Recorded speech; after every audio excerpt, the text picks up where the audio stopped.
Police মহাপরিদর্শক doctor বেনজির আহমেদকে আটক করেছে পুলিশ। সাবেক আইজিপি বেনজির আহমেদ 5 দিনের রিমান্ড মঞ্জুর করেছেন আদালত। ঢাকা মহানগর হাকিম আদালতে 10 দিনের রিমান্ড আবেদন জানিয়েছিল পুলিশ। তার বিরুদ্ধে জমি দখল ও মানুষকে হয়রানির অভিযোগ উঠেছে। র্যাব মহাপরিচালক বেনজির আহমেদকে গ্রেফতার করেছে ঢাকা মেট্রোপলিটন পুলিশের গোয়েন্দা বিভাগ। রাতে রাজধানীর মিরপুর এলাকায় অভিযান চালিয়ে তাকে গ্রেফতার করা হয়। সম্মানিত দর্শক মণ্ডলী, আজকের ভিডিওটি খুবই গুরুত্বপূর্ণ। আজকের ভিডিওতে রয়েছে খুবই গুরুত্বপূর্ণ ফুটেজ এবং চাঞ্চল্যকর তথ্য। সাবেক আইজিপি বেনজির আহমেদকে 5 দিনের রিমান্ড মঞ্জুর করেছে আদালত। তাকে গ্রেপ্তার করেছে র্যাব। তার দুর্নীতি এবং অপকর্ম সব ফাঁস হয়ে গিয়েছে। তাকে কে বাঁচাবে, কী বা হবে তার এই ভিডিওতে খুবই তথ্য জানতে পাবেন। তাই ভিডিওটি না টেনে সম্পূর্ণ দেখতে থাকুন। আর চ্যানেলে নতুন হলে অবশ্যই চ্যানেলটি সাবস্ক্রাইব করুন পরবর্তী আপডেট পাওয়ার জন্য। তো প্রিয় দর্শক, আর কথা নয়, সরাসরি চলে যাই মূল ভিডিওতে। সময়টা মোটেও ভালো যাচ্ছে না এক সময়ের দোর্দণ্ড প্রতাপশালী আইজিপি বেনজির আহমেদের। গেল কদিন ধরেই কখনো রিট, কখনো তার বিরুদ্ধে দুদকে যাচ্ছে অভিযোগ। আগামী 2 মাস দুদক আর হাইকোর্টের বৃত্তেই থাকতে হবে সাবেক এই আইজিপিকে। সোমবার দেশে বিদেশে অবৈধ সম্পদ অর্জনের অভিযোগের অনুসন্ধান শুরুর কথা জানায় দুদক। এ সংক্রান্ত একটি রিটের শুনানি হয় উচ্চ আদালতে, যেখানে সাবেক আইজিপি দুর্নীতির অনুসন্ধানে বিচার বিভাগের মনিটরিং চান রিটকারী আইনজীবী। শুনানি শেষে 2 মাসের মধ্যে অনুসন্ধানের অগ্রগতি প্রতিবেদন দাখিল করতে বলা হয় দুদককে। তদন্ত যাতে ভিন্ন খাতে না নেওয়া হয় সেজন্যই আদালতের নজরদারি চেয়েছেন তারা।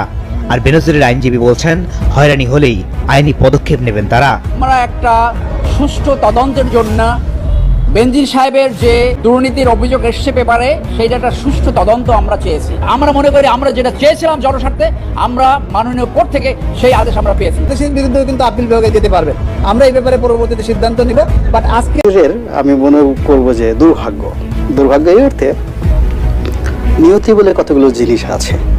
হয়তো তিনি এমন কিছু কাজ করেছেন, হয়তো এই কাজের সাথে উনি জড়িত না, কিন্তু হয়তো দেখা গেল কোনো ক্রস ফায়ারের সাথে কারো অভিশাপ আছে, বা কোনো তার কর্মজীবনে কারো অভিশাপ পড়েছে, তার ইভেন তার স্ত্রী সন্তানরাও তার অভিশাপ দিয়ে দিতে পারে।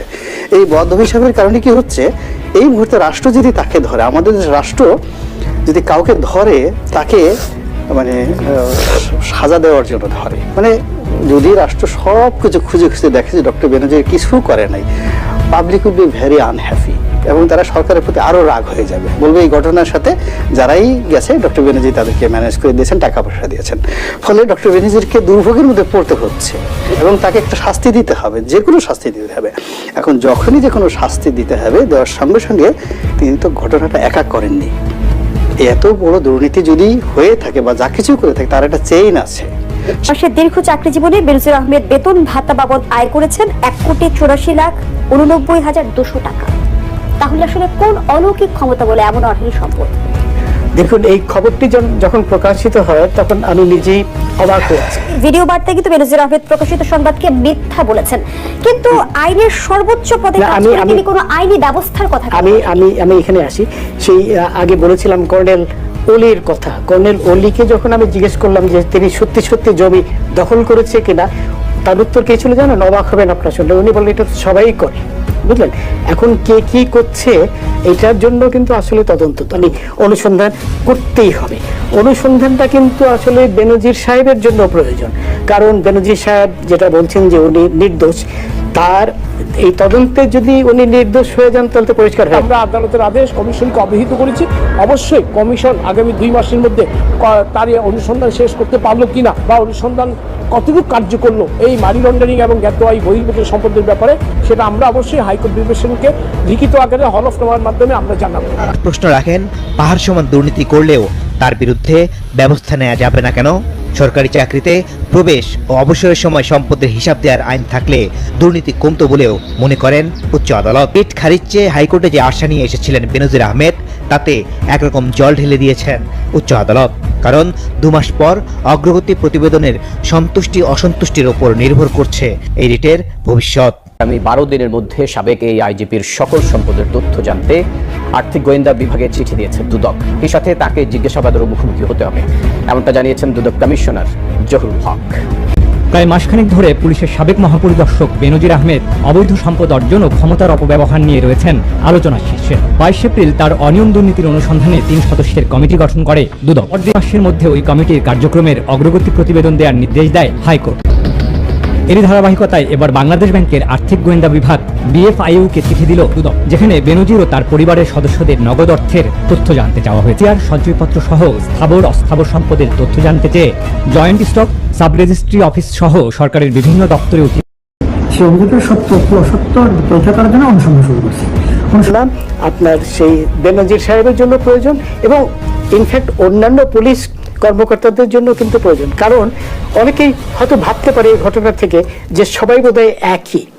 সবাই এর আগের সময়টার কথা যদি আমরা বলি যে অনুসন্ধানী কোনো প্রতিবেদন এলেই কিন্তু সরকারের নীতি নির্ধারণী মহল থেকে শুরু করে সংসদে এটি নিয়ে বিস্তর আলোচনা হতো, কিন্তু এবার সবাই নিশ্চুপ কেন? না, এখানে আসলে যারা এই প্রতিবেদনটা করেছে, যাদের বিরুদ্ধে করেছে, উভয় পক্ষই একটা সরকারের ডান হাত আর একটা বাম হাত, এবং এখানে অনেকগুলো ওপেন সিক্রেট রয়েছে যে কথাগুলো আমরা এখানে বলতে পারছি না। নির্জলা কতগুলো সত্য রয়েছে। এখন বেনজির সাহেবের বিরুদ্ধে যে অভিযোগ আনা হয়েছে, যারা অভিযোগ এনেছে হয়তো তাদের বিরুদ্ধে অনেক কিছু আছে। তো সরকার এই বিষয়গুলো নিয়ে পার্লামেন্টে যে আলোচনা করবে, বিরোধী দল যাদের সাথে এই বিষয়টা স্বার্থ সংশ্লিষ্ট না। এখন একটা পরিবারের মধ্যে দুটো হাত, দুটো সন্তান যদি যে কোনো কারণেই তারা একটু মারামারি করে বসে, তো সেখানে আসলে সরকারের জন্য এটি ওইভাবে আলাপ আলোচনা না করে তাকে অ্যাকশনে যেতে হবে। অ্যাকশনে গিয়ে যে কোনোভাবে এটাকে স্টপ করতে হবে।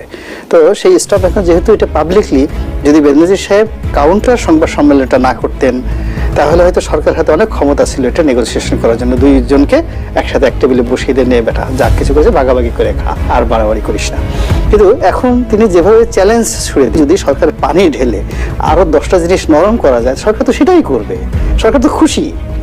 মানে এখন ডক্টর বেনজিরকে যদি শাস্তি দেওয়া হয়, ফাঁসিতে দেওয়া হয়, ক্রস ফায়ারে ফেলে দেওয়া হয়, তাহলে তো সরকার কোনো ক্ষতি হবে না। তাতে যদি উত্তাপ একটু কমে, জনগণের মনে শান্তি হয়, তরমুজের দাম একটু কমে, অসুবিধা নাই তো। গরুর মাংসের দাম যদি একটু কমে যায় মনের আনন্দে, যেটি ডক্টর বেনজিরের বিরুদ্ধে দরকার এত সুন্দর ব্যবস্থা নিয়েছে, এ সরকার খুবই ট্রান্সপারেন্ট। কাজেই আমরা গরুর মাংসে এখন আর চর্বি বেশি দিতে পারবো না, দামও বাড়াতে পারবো না, বাজারে গরুর মাংসের দাম কমে গেল।